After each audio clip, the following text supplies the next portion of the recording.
Season 9, Love is Blind. And I'm telling you, this is smoking hot. I love it, love it, love it. I even had to text my daughter while I was actually watching it because I didn't want to watch it alone. Now, my husband, he doesn't like none of that stuff. So I can't get him to watch it.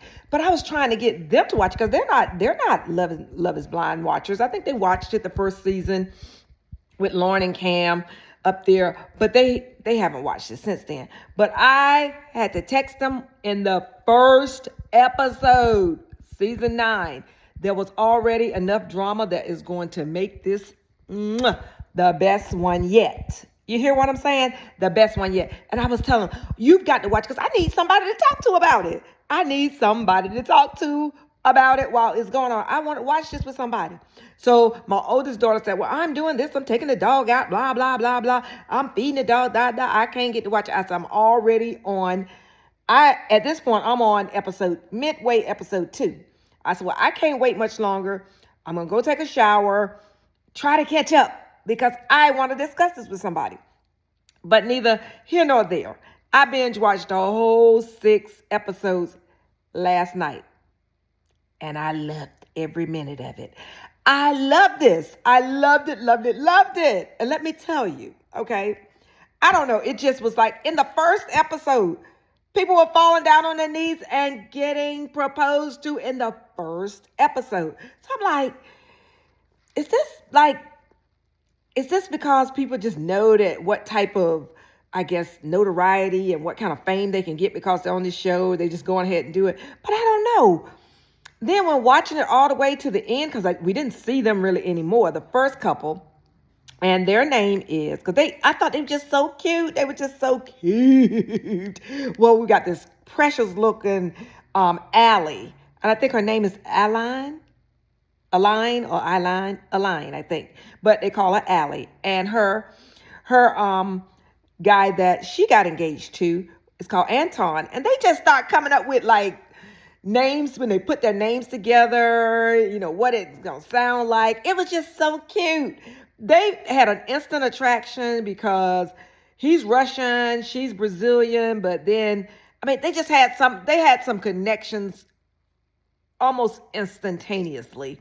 And it felt authentic, whether y'all want to believe it or not, but it did feel real. So he dropped down on his knee in the very first episode, and he was like, I'm taking you off the chopping block. And he didn't know what a fine thing he was taking off of that chopping block, but yeah, that was just right out the gate. I was like, this is right out the gate. These folks is proposing, and it kind of made you feel like, well, wait, maybe it's a little sabotage, maybe not like sabotage, but just like, come on, giving the side eye. Like, is this for real? Are y'all really feeling any kind of attraction? Because, you have to think about it. You're in there for 10 days. Was supposed to be 10 days. Felt like they were in there for 2 days. Maybe 1 day. I don't know how many days it took them. But anyways, it was the first episode. And, yeah, you talking through the walls. You got nothing else to do. You got no phones. You got no TV. You got nothing. So you're just sitting out, spilling out all your guts. Maybe you can. Because that way you really, really get to pick somebody's brain. You get to pick, and see how vulnerable they are with sharing things. It just really, I guess you can really get to know somebody without distractions. And you don't have any things like going to a therapy session every day, all day, every day. You know what I'm saying? Like, I'm sure they have breaks for breakfast, lunch, and dinner and stuff, but they are in those pods a lot, talking with these people through a wall. And you don't have any inhibitions when you're sitting there just talking. Nobody knows what you look like. Now, one thing I don't like and I didn't like about this particular season, they're trying to figure out what ethnicities people are so they can weed people out. And I just think that you shouldn't share ethnicity. Now, if they can figure out that you white, black, Hispanic, whatever, through your voice or, tone or whatever, then so be it. But I don't think they should be asking you to validate that. And I don't think you should be asking people there was a situation about tattoos and things like that. You are supposed to be focusing on an emotional connection. Now, you do want to find out what people's value system is about religion and politics and all that stuff. I get that. But you shouldn't be trying to figure out what nobody looked like. That's taboo. They should have, the producer should have been like, nope, nope, nope, nope. But anywho, let's move right along. So we had Allie and Anton, who's just the sweetest couple, in my opinion, at this point. This was like tear jerking.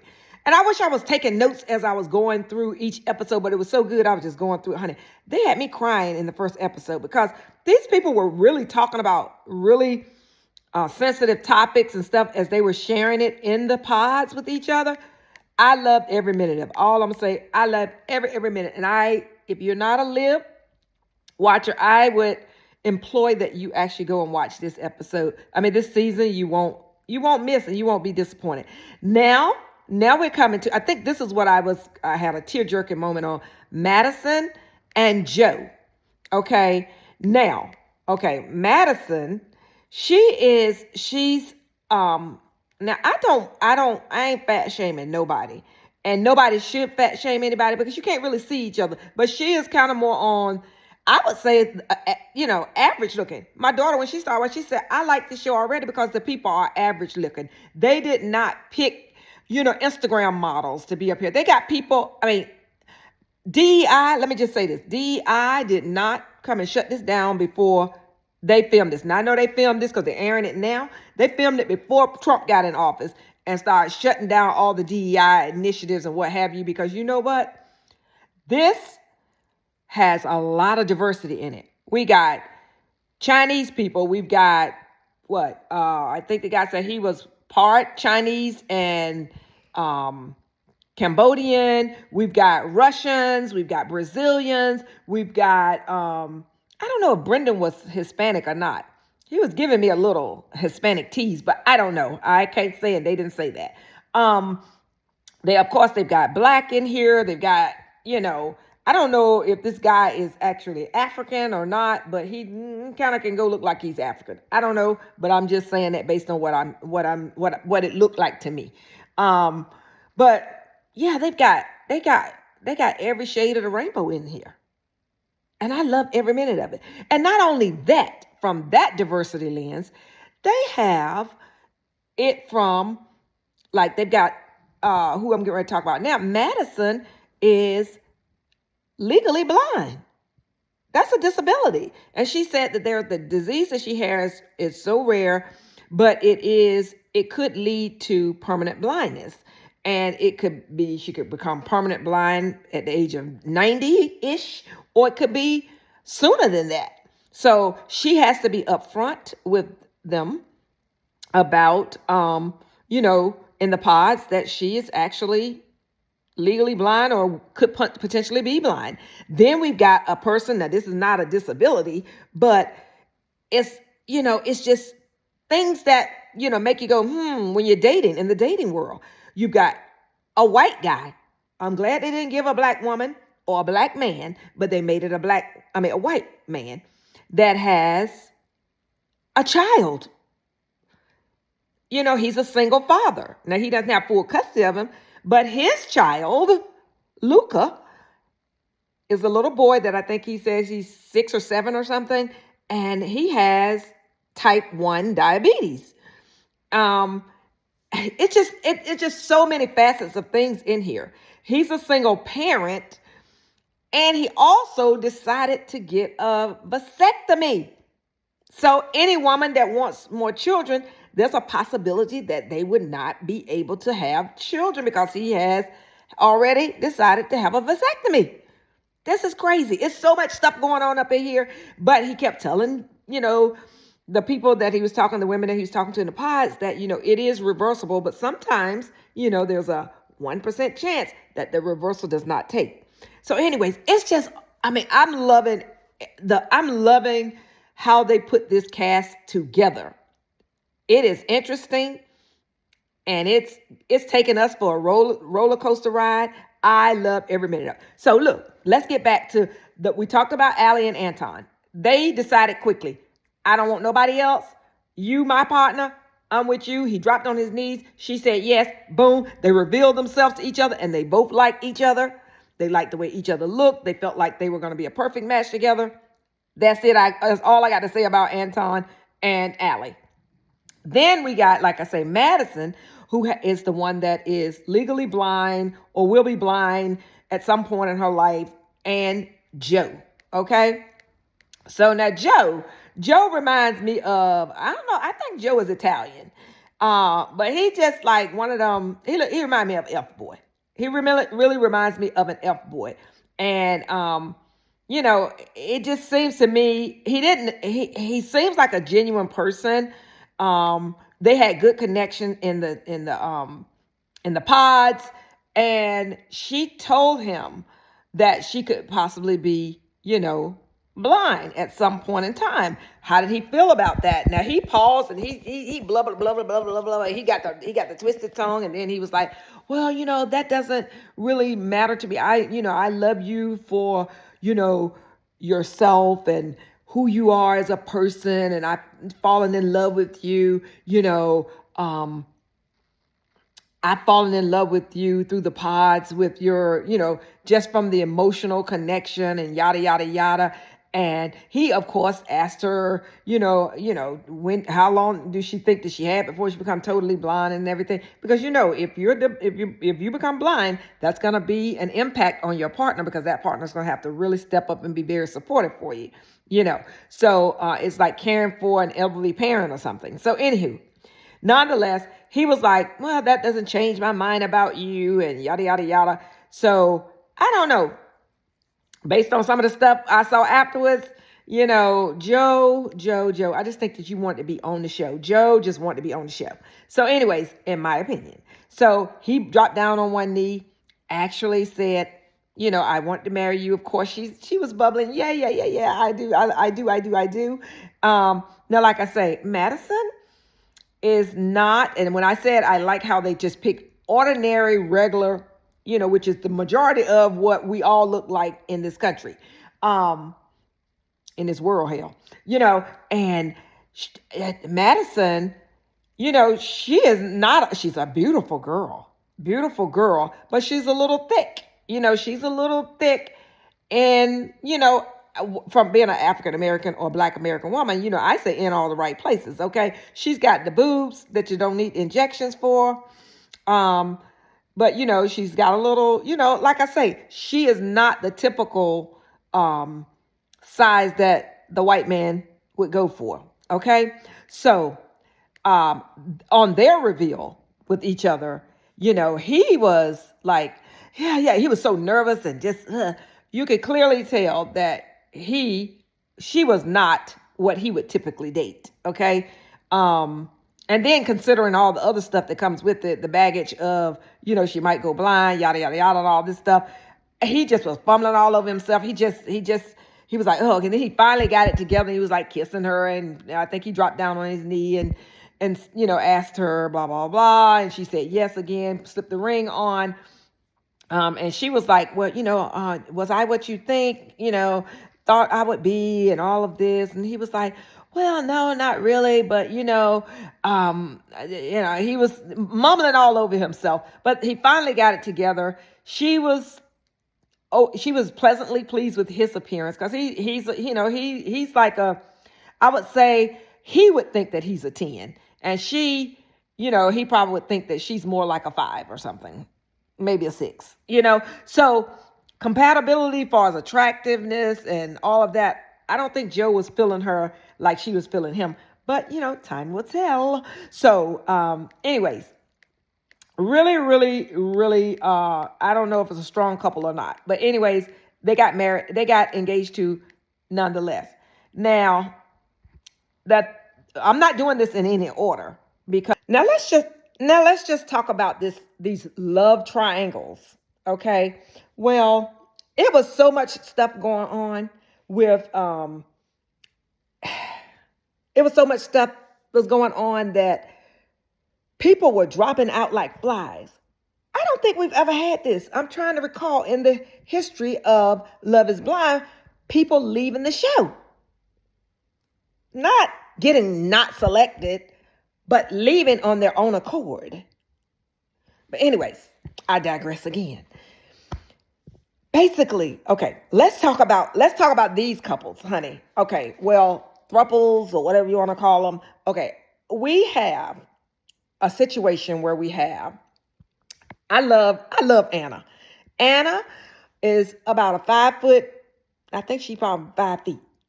5 feet, little chunky Chinese girl. Now, Chinese people don't usually be chunky. But anyways, I ain't fat shaming nobody because I loved her. She was pretty as she could be, confident as she wanted to be. And she had the men in there reeling, honey. Okay. She said she's never dated anything other than white men. Okay. Now, this show, I forgot to say, this is in Denver. Okay. So, all right. Denver, Colorado. So she said that's what her dating experience has been like. And so then she quickly connected, I guess on an emotional and friendship and all kinds of level with Patrick, who is also half Chinese and half Cambodian. And they quickly learned and found out through asking how many languages do you speak, what country your parents from, yada, yada, yada, yada, yada. You can easily find out that people are descendants of whatever. So they found out that they were, typically what they would not go for out if they were dating outside the pods. You know, Patrick said that he never dated, anything other than white women, so they've never dated people of their own culture because he said he basically was always the only Asian guy in the classrooms. He was the only one. He was the only one. And he was always told and, kind of ridiculed and, kind of, how kids are when they're in school, say, oh, well, you good looking for an Asian guy. Is that a compliment? I don't know. You look good for an Asian guy. But anyways, so nonetheless, he never had an experience with somebody that was of his same, of Asian descent. So, and neither has she. So they were like, well, they really hit it off with one another. Now, but they were hitting it off with some other people as well.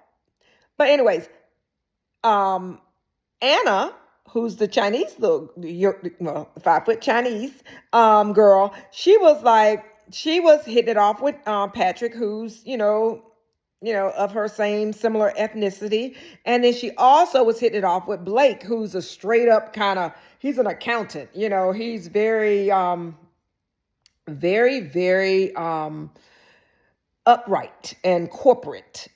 But he liked her. She brought a side out of him that was, gave him the giddies, gave him the giddies. He wasn't typically, he's all about work. He's put his life on hold, personal life on hold to get where he is.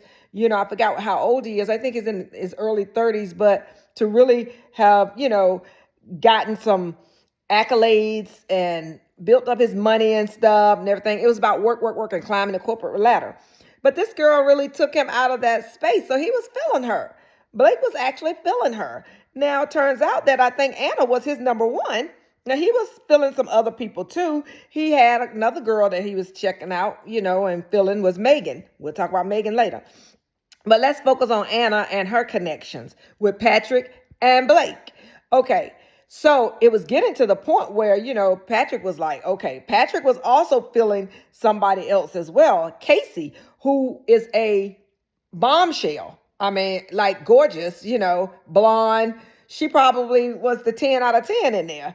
Or at least so she thought. Anyways, but she didn't really have nobody else checking for her but Patrick, the Chinese guy.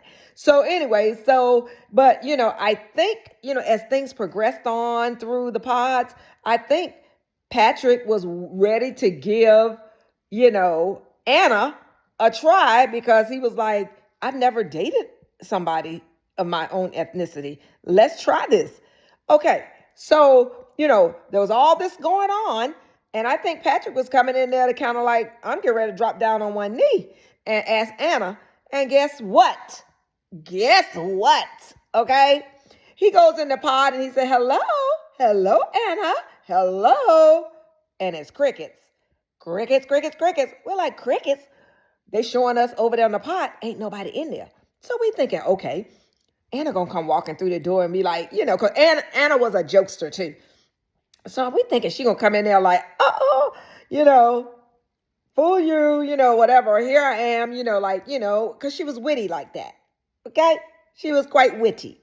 And I think that's what people like, because she had this bubbly, persona about her, yada, yada, yada. But Anna never showed up. And he's like, what happened? What happened? So he goes back into the, to the men's quarters, and he's like, she didn't show up. She's not there. What happened? What happened? And so they still thinking, oh, well, she just ghosted him. She was like, he was putting it on too thick. I'm not ready to move forward with somebody of my own kind. I think I'll just stick to the white spaces that I'm used to. And so she was like, okay, I'm just not showing up. So that's what we're thinking. She done ghosted him, right? Because she didn't want, he was just putting the syrup on a little too thick. So, but now I told you she was in a kind of a love triangle with Patrick, who she just stood up, who's a Chinese guy, half Chinese, half Cambodian, and with Blake, the upright standing accountant. Okay. Well, Blake had a date with her. So he said, I'm going on my date, so he goes into the pod. He said, Anna, Anna, Anna, Anna, Anna. And guess what? Crickets. Chirp, chirp, chirp, chirp. Crickets. Anna ain't there either.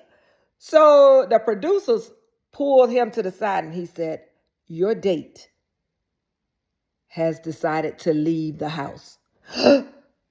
Well, leave the pods. What do you mean leave? Didn't come up to my pods like she did with, with Patrick? Or you mean gone, gone, gone, gone? And they said, she's gone. Anna checked out, honey. She said this is too much for her. She left. Now, I think Anna is that kind of person that projects that she has self-confidence.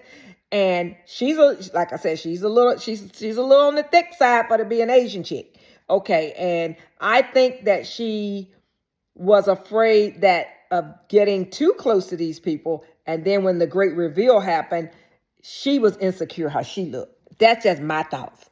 Anna booked. Anna didn't say goodbye to neither one of her people that was checking for her. She was gone. And when I say this stuff is good, it's good because it got all kinds of elements in there. So now, this is like, everybody's like, what? Okay, so Anna's gone. She done stood up Patrick and Blake. Now, Blake, that I believe Anna was his number one. Now, he's still checking for Megan. Megan, and let's go to Megan now. Now, Megan, I'm telling you, Megan is, I think she's 32 or 33, but she has amassed a empire for herself. She was in gas and oil. Then now she's starting her own business. She won't tell nobody what kind of car she drives. They was trying to guess it in the pods. She's like, they call her Sparkle Markle. Okay, not Sparkle Markle, Sparkle Megan, because she likes bling, bling, bling. She has Cartier jewelry on. She has amassed some things for herself. And she said that her former ex was next to a billionaire. He was almost a billionaire. So she used to dating men of wealth, privilege, and yada, yada, yada. But she says never worked out for her. So she's in here looking for love. She's like, she's always gone for that. And, it's just, it's just one of those things that hasn't panned out for her. She said, she admitted in the pod to one of them, she said she's going to a friend's wedding who the venue alone, it cost $400,000. $400,000. $400,000, I said. Just for the venue alone. So, this is the kind of spaces and places that this chick, she smoozes and run in, okay? So, anyways, so back to Blake is actually, I don't think he was her number one. Megan's got three guys checking for her. She has Blake, the one that just got ghosted by Anna, the Chinese chick, which I think that was his number one. She has, I think Blake may have been a third for Megan. Megan had Mike, who is also a millionaire. At least that's what he's claiming. He's a real estate investor. He buys properties and he flips them, and he's amassed a portfolio that allows him to travel, that he doesn't have to go hit a 9 to 5 or what have you. And on paper, he looks good. And physically, he looks good too, but she can't see that. So he checks all the boxes for her. And she said she just kind of sensed that he's the type of guy that she would typically go for on the outside of the pods. And she's trying not to rinse and repeat, because that's basically what she's been doing for so long. And she knows how those results ended. But she's got a third guy, which is totally opposite of anything she's ever dated before. But she makes a connection with him, and that is Jordan. And Jordan has got a whole full tattoo up his sleeve on his whole right thigh. He got 2 arm sleeves. He's tatted. I think he got some on his hands. He tat. Everything but his face. But he's a branch service manager, I guess. I don't know what a branch service manager, unless it's, like maybe for a bank or something. Meager, he drives a 2013 Kia, not even a 2025, 2023, 24, a 2013 Kia, and he has a son. And I correct myself, I think I previously mentioned him. It was, his son is like 4 years old, and he has type 1 diabetes. His name is Luca. And the reason he connected so well with, Jordan and Megan connected so well together was because Megan's dad had type 1 diabetes, but he's no longer with us. But he had type 1 diabetes. So she felt like, even though he's had a vasectomy, Jordan has had a vasectomy, he has a kid and all of this, she just felt like there were so many things that they had that she felt like this was her dad saying, this is him. From, spiritually, if you're spiritually up in the sky, up in heaven, whatever, is reaching out and saying, hey, this is the one for you, because you can relate so much through, I had type 1 diabetes, so much you can bring to this kid's life and to Jordan's life, yada, yada, yada. So he becomes her number one. Blake is like her, number 3. Mike is like her number 2, but she still hasn't made any kind of decisions or whatever. She's still feeling these guys. So let's go back to Blake. Okay. Blake got stood up by Anna. And then he was supposed to have a date with Megan after that. Well, Megan goes in, once again, into the pods on her side from the girl's side. And she was like, Blake, I'm here. Megan's here. And crickets again. We're like, wait a minute. This feel like deja vu. Where the freak is Blake at? Blake a no-show. Blake decides, well, at least he did a confessional, and he said he didn't feel like this was for him anymore. I think Blake was just so disappointed because his Anna number 1 had gone. He wasn't feeling Megan that much, and or maybe he felt like he didn't stand a chance probably with Megan, because she had 3 guys that was checking for her. So he dipped. He was like, adios amigos. He left. He didn't tell them nothing. He didn't tell none of the people that he was, he didn't tell the guys. He didn't tell the girls Megan was the other one that he was actually supposed to be in the pods having a date with. He didn't tell nobody anything. He told the producers that this was no longer for him, and he left. Deuce. Now look, this is 2 people. I think we had like maybe episode 3 at this point.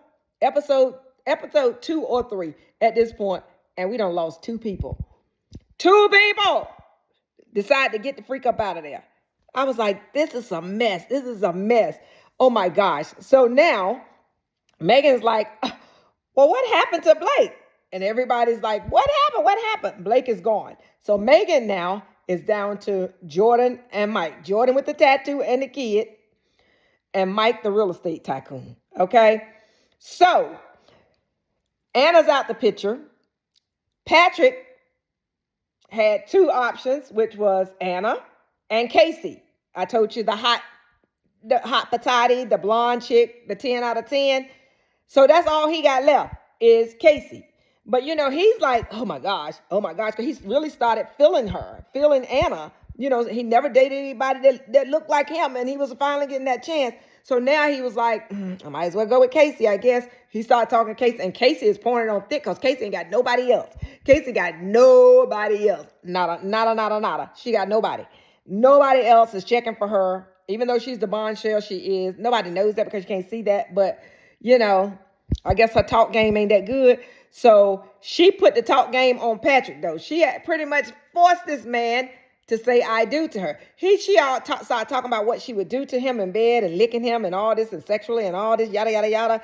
I mean, she really was like doing a porno act without seeing the people. She was doing like phone sex or something to him, through the walls. And so, of course, he caved and he fell for it. So he asked her to get married. So now we got three couples. I'm not going in order, folks, but we got Anton and Allie. We got Joe and Madison. And now we got Casey and Patrick. Well, okay. That's three couples. Now let's go back and talk about Megan. Megan, I told you they had it all together. And Mike, the real estate tycoon, and Jordan with the tattoos. So anyways, what I want to say about these is that this was a hard decision for her, because she between what she thought she needed and what she feels like how we have this idea of like we want this power couple. She knew that her and Mike could be a power couple together, but she's been that route before and it never worked.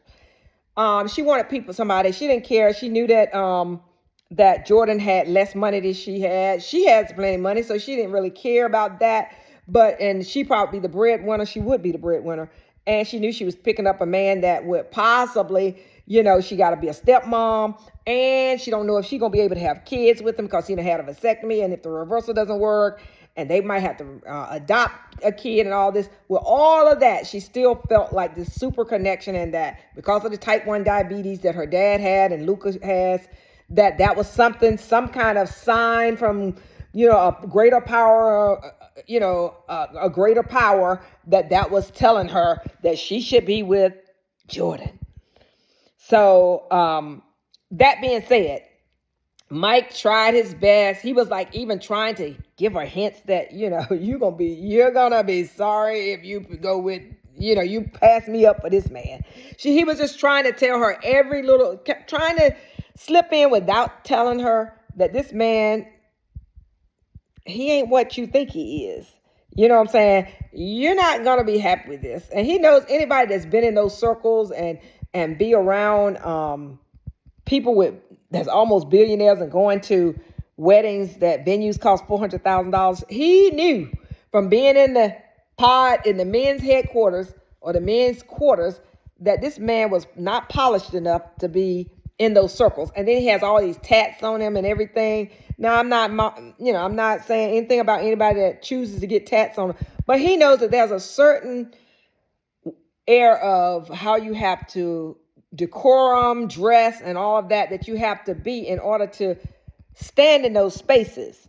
And he's like, he was trying to tell her, because she couldn't see the forest for the trees, because she was just feeling that warm, fuzzy feeling that everything was going to be all right, because I can take a man that's making much less than me and I can pull him up through the ranks and make him my equal and yada, yada, yada. He was trying. Didn't work. It didn't work. And Jordan ended up proposing to her, and they ended up being a couple. So now we got Anton, Allie, Joe, Madison. We've got, who did I say now? Yeah, we've got Anton, Allie, Joe, Madison, and we've got we've got Megan and Jordan. So we got three couples so far, right? 3 couples so far. Oh, and Casey and Patrick. I forgot them. Yeah. So that's four. Well, that's four couples we've got so far. Two more left. Okay. All right. So now we have, let's say, Annie. Now Annie, well, Nick created a situation for himself. I don't know what Nick was doing, and I got a shady eye on Nick too. Nick is a luxury watch dealer, so he got little coins too. Okay, and I don't know what kind of games Nick was playing. Nick was love bombing two women in there. He had Annie, who's a hair salon owner, and then Kate. I think her name is Kate. Kate, who was a registered dietitian. Now he was telling both of these women that he loved them. Now they didn't know that they were in competition with each other because Annie had Nick and Brendan. Brendan, who was, I think, like I say, he looks like he could be Hispanic or whatever, but he was gorgeous. He's fine. Okay. And I think he was in finance. There was a lot of finance bros on this one, but a lot of finance bros didn't get selected. I'm like, they didn't get selected. What, like maybe finance bros don't have the talk game. They just have the number game.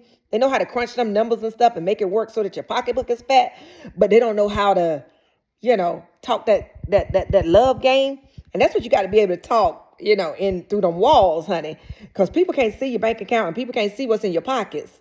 So, but anyways, none of those finance bros got picked. But anyways, so Annie had Brendan, the finance bro, and Nick, the luxury watch dealer. And then Nick also had Kate, who was, like I said, the registered dietitian. Now he that love bomber. He telling both of these women that he loved them. And then it came down for Nick, supposedly, was religion. Because Kate says she was, I guess, grew up religious or whatever, but, since her adult, she chose not to be religious. She didn't want to raise her kids Christian. Annie said that she would, and Nick gave her the dump. And she was like, I can't believe that. We already talked about this. We already talked about religion and all this. And you said that you love me just the day before. And now you're saying you don't want to have nothing to do with me. So he just got rid of her. He X'd her out. And then he went, full steam ahead on Annie. Well, the thing was, he did not know, or Brendan did not know, that he was checking for Annie. So Brendan didn't even know he was there was no competition with Annie, with any of the other dudes in the house. People were keeping that stuff close to their chest. I did like that because I was like, some of the boys had diarrhea of the mouth telling all their business and letting everybody know yada, yada, yada, who they was with, blah, blah, blah. But some of them was keeping it close to their chest, honey. They were playing chess, not checkers in there. Chess, not checkers. And Nick was one of them. And so when it came to, Brendan trying to profess his love to Annie, Annie's like, you should have told me this already. I got somebody else that's checking for me that already done said that they really love me and da-da-da-da-da-da-da-da-da-da. And honey, Brendan was like shocked. And she gave him the boot and said, sorry, and he went back and he was so distraught. He was so distraught. But he circled back again before Nick was able to ask or get down on his knee. Maybe, let me think about it. Let me see if I could use a different approach. She still said no, went back again. So he was still in the house. Nick goes and proposed to Annie, and Annie, of course, says yes. He comes back to the headquarters. He doesn't even see Brendan there. And he goes like, she said yes, she says yes. All the other dudes are sitting around and nobody congratulated him.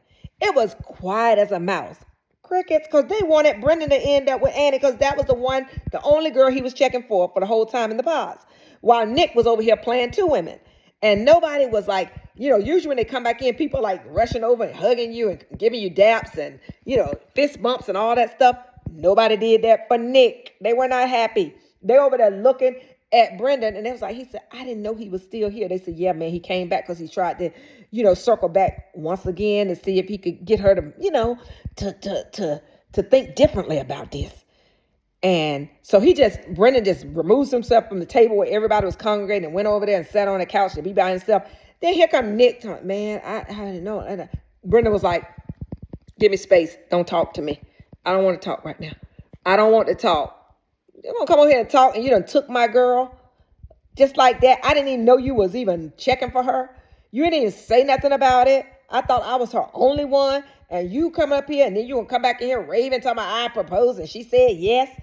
I don't want to talk to you. I got nothing to say to you. So there you have it. Number 5. Number 5 was Nick and Annie. So we got 5 couples. We need one more. Now the 6th and final couple, last but not least, we have, I don't know if I'm spelling this girl, pronouncing this girl name or not correctly, but her name is Calibria. Oh, Lord. But anyways, this was the black couple and Edmund. Now, Calibria, I don't know exactly remember what her profession is, but she's a boss chick, okay? She independent, got her own coins, doing her thing. And Edmund is this goofy, I don't know if he's on the spectrum or not. I thought the man was on the spectrum, to be honest with you. He is all over the place. I know he said that he's been in foster care all his life, back and forth, yada, yada, yada. But his parents still lives. I don't know. He didn't say what the reason why they, weren't able to keep him and his brothers would be in the house with them. Then they would act up, cut up again. The parents would, and they would get taken away from them and put in foster care. But I don't know if it's childhood trauma or what, but this guy seems a little, I don't know. Let's just say a little weird acting, little something. But he did enough game to get Calibra to have her interests. And I don't know.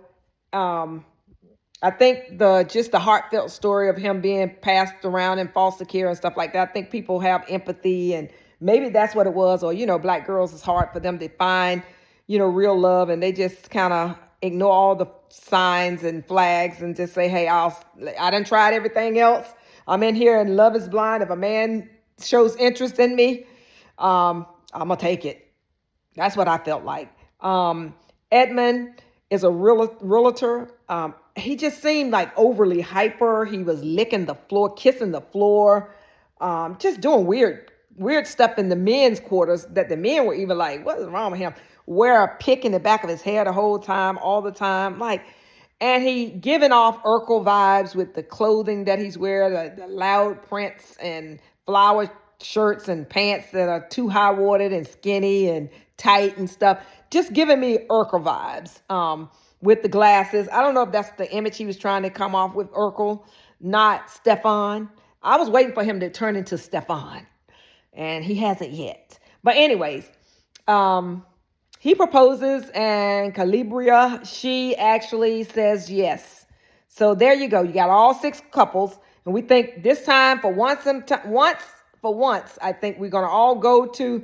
They're going to Mexico, Baja, I think, or something, and go to get to know each other better and all that. And then they come back and, I think they have to live with each other for 4 weeks or something. And then they decide whether they're going to get married and all that. Well, they go through their wedding and then they get to say, yes, I do it or I don't, at the altar. Well, anyways, that's this part of the experience. They've had 2 weeks in the pods. Now they're going to Baja for 1 week. But guess what? Here we go again. We already had 2 people to leave. Now we see Casey. Casey, I told you it's the 10 out of 10, the blonde bombshell that actually was begging Patrick, the half Chinese, half Cambodian guy, once Anna left, that she realized she didn't have nobody else checking for her. She wants to get to the next phase. So she's begging him almost to get down on one knee. Here we see her dressed, and they're in this infamous area, which is like a cafe or something, where tables, and they're the only one, she's the only one there. And we're like, oh my goodness. We know this has happened before when somebody say they don't like the person that they with and they ain't going to Mexico. They not going on the next leg. And lo and behold, that's what happened. She was like, I can't do it. He deserves somebody better. He deserves someone that's going to love him completely and can be there for him. She's just they're babbling on about things and stuff. And then they bring him in where they talk to her. And the producers are like, what are you going to tell him? And, are you not just not going to Mexico? Are you not just over? She's just done with it. She says she can't continue on with this relationship. Okay, that's what she's saying. That's what she's saying. And, but when the guy comes in, Patrick is like, oh, because, she done built this whole thing up. This man think he going to get some coochie and everything. He think the way she was coming on, laying thick, she was talking about where she was going to lick him from the bottom to the top and all this stuff. He like ready. And he was like, well, okay, well, if you don't go to Baja, we don't have to go to Baja. That's okay. Calm down. She was crying and she's all in his shoulder and he's just putting on his act and everything. And I say it's an act because I believe it is. And she's just like, oh, no. He was like, well, we don't have to go, but we're going to see each other when we get back, right? When we get back to Denver and stuff. I don't know where they're shooting this thing at, but she was like, you're going to get back. When we get back to Denver, we're going to see each other. She's like, no, I don't know if I can do that, or I don't know if I want to do that. And he was like, what? You mean what? We are going to see each other. And I guess she felt like this was going to crush him. So she couldn't even tell the man the truth, that it was over completely. So she kept right on. And he said, well, that's okay. Don't feel bad. You don't have to go to Mexico. We don't have to go to Mexico. And then in his confession, he was like, well, y'all can still send me to Baja if you want to, but I'm sure we're going to see each other afterwards. That's what she said. She still loved me and everything. She's still saying she loved him and all this stuff. And then they show him. Then production is a trip, honey. Production is messy. They messy boots, honey. Then they show them up there, outside still talking about this stuff. And she's saying the same thing. And he's like, we still gonna see it, and we still don't feel bad about not going to Baja. That's okay. You don't have to go to Baja, but we're gonna still see each other when we come back. So he's just thinking she doesn't want to go to Baja. She needs to get home and get her phone and this and that and the third and all that. But she's gonna still resume back in, the next phase of the process where they live together and all this stuff. And he's like, and then she walks away, and then she runs back and she jumps up on him and put her legs all the way around on him. And then he hugs her and they kiss and stuff. It's just a mess because she still didn't leave with clarity, which we all knew that this woman did not want him. But yet she put it on for the cameras or whatever, and she's leading this man on to believe that they're going to reconnect once they get back in Denver. I'm like, Patrick, watch it. I know it's hard for him to sit back and watch it now while we're watching it, but I'm like, are you kidding me? Were you that blind? This woman did not want to be with you.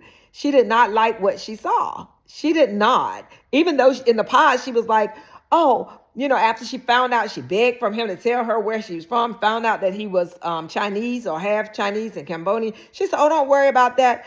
All my brothers, she's got like 3 brothers or something. One of them is married to a black woman, a half black woman. One is married to a Korean, and her sister goes over to Korea and sings. Her dad goes over to Korea and sings. I mean, she felt like she was coming from this diverse family, and, oh, they'd be happy that I'm bringing home someone that's Asian and not white and yada, yada, yada.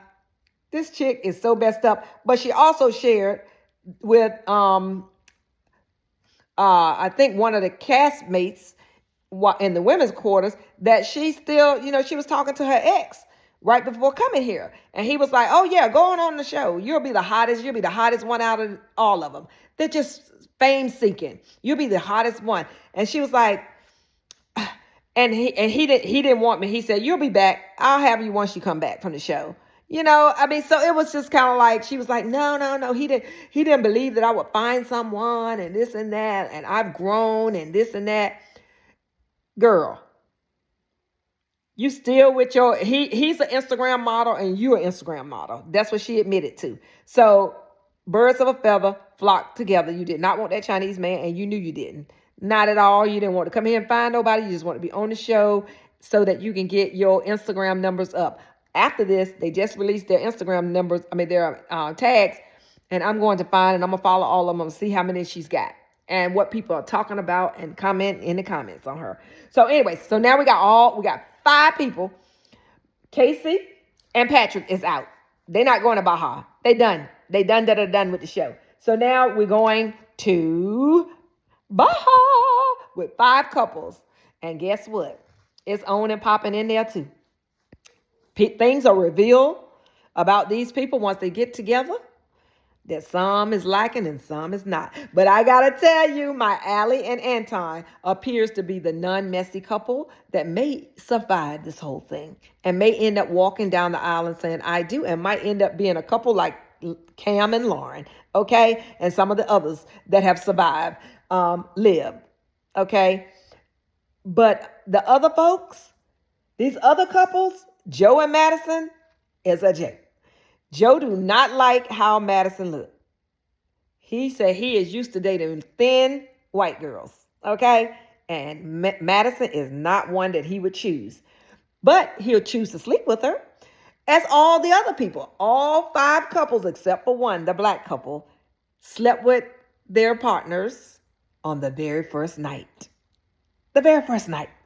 Now, Edmund and Calabria, if I'm pronouncing the name. If I'm not, I'm sorry. Calabria says she want to wait until after they're married and say, I do. So that will be her real husband that she have sex with. Now, Edmund is getting a little pressure from the guys when he found out everybody else had sex. So on the first night, he said, I got to tap it before I get married because I got to know what I'm dealing with. You know what I'm saying? I got to know what I'm getting. And she's like, no. And she turned over and went to bed. She said, I done said what I'm going to say, and that's it. I'm not sleeping with you until you my husband. That's right, my husband. Not my play husband on a trip to Baja. I'm not giving it up to you. I've only known you for 2 weeks. Thank you, sir, and good night. Okay? But the other women was talking about how good it was and this and that and the other. But you know what? Like I said, Anton and Allie, Anton ain't down for the mess. He is serious about this, and he is not down for the mess like these other guys are. We're finding out that Jordan with the tattoos, who is married outside of his league or proposed outside of his league, he is silly. He is not what she's used to. They were all together out, enjoying themselves, kind of like at an outside bar and stuff. Him and what's the other girl's name? Joe, Madison's husband or fiance. He had too much to drink. They were joking and saying comments that were not appropriate around women. Probably not appropriate, period. But they were definitely weren't appropriate around their fiance, their new fiancés. And they were checked by their fiancés. And Joe and Madison, I know they ain't gonna make it. Joe stormed off and said he wanted to go to bed. He went to bed, then Madison came in and checked on him later, and he acted like he didn't even know who she was, why she was there. And Madison's like, what is wrong with you? I don't even know who you are, and why you acting like this? And are you drunk or are you on something else or whatever? Because he was talking incoherent and all this. It's going to be a problem with the two of them. And I don't think Megan and Jordan is going to make it. Because you know what? Jordan is way out of his league. And I think when Megan sees, because they're going to bring back everybody else around the fold at some point later on. And when she sees what she's passed up with Mike, the real estate tycoon, I think it's going to be a wrap. Okay? And like I said, the rest of the couples, it's just, like I said, we're going to have to wait and see. Annie and Nick, I think Annie and Nick, they haven't had any problems. So Annie and Nick, Anton and Allie, Megan and Jordan is having issues. Joe and Madison's having issues. And I just don't believe Calabria is going to wake up and say, hey, I cannot be with this Edmund guy. Because something's truly not quite kosher with him. Because she was like, there was a bug in the room. She asked him to get rid of the bug. He's like, I can't kill a bug. I can't kill a bug. She looking at him like, I'm saying this bug is going to be in here at night when we cut these lights out and they might get on us or whatever, kill the bug. He didn't want to kill the bug. Then she asked him, okay, what if I'm out at a club somewhere with you and a guy push up on me and what you going to do? He was like, I'm not going to do anything. I'm going to go get the security guard. And she was like, But what if the guy's the same size as you? What are you gonna do? He's yanking my arm. What are you gonna do? You gonna go get the security guard? You need to act right in the moment.